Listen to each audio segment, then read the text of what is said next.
நடிகை த்ரிஷா பார்த்தீங்கன்னா, ஆரம்ப காலகட்டங்கள்ல டாப்ல இருந்த நடிகை. ஒரு சில ஆண்டுகள் அவங்க சினிமாவுல இருந்து சற்று விலகியுமே இருந்தாங்க. ஆனால் தற்போது மீண்டுமுமே கம்பேக் கொடுத்திருக்காங்க.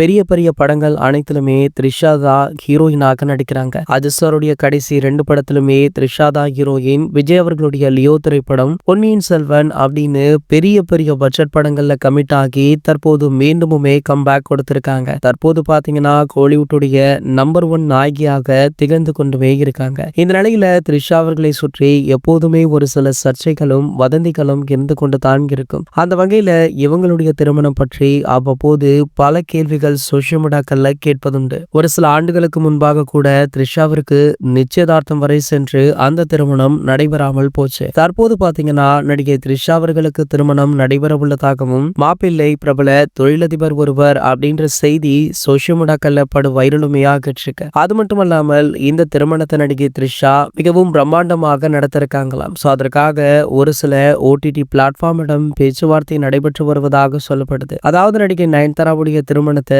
நெட்ஃபிளிக்ஸ் தான் வாங்கினாங்க. அதே போல த்ரிஷாவுடைய திருமணத்தையுமே நெட்ஃபிளிக்ஸ் வாங்க உள்ளதாக ஒரு சில முக்கிய தகவல் வைரலாகிட்டு இருக்கு. இந்த நிலையில நடிகை த்ரிஷா கோலிவுட் மட்டுமல்ல மத்த இண்டஸ்ட்ரியிலும் உள்ள டாப் பிரபலங்களுக்குமே அழைப்பு விடுத்திருக்காங்களா. ஸோ தற்போது முதலாவதாக நடிகர் ஏகே அவர்களுக்கு முதல் அழைப்பு சென்றுள்ளதாக சொல்லப்படுது. நம்ம அஜித் சாருடன் நடிகை த்ரிஷா கடைசியாக குட் பேட் அக்லி, விடாமுயற்சி அப்படின்னு 2 படங்கள்லயுமே நடிச்சிருந்தாங்க. அது மட்டுமல்லாமல் இவங்க இணைந்து நடித்த என்னை அறிந்தால் படத்தை யாராலுமே மறக்க முடியாது. இது போன்ற செய்திகளை பத்தி நீங்க உடனே தெரிஞ்சுக்க நம்மளுடைய சேனலை மறக்காம சப்ஸ்கிரைப் பண்ணிக்கோங்க.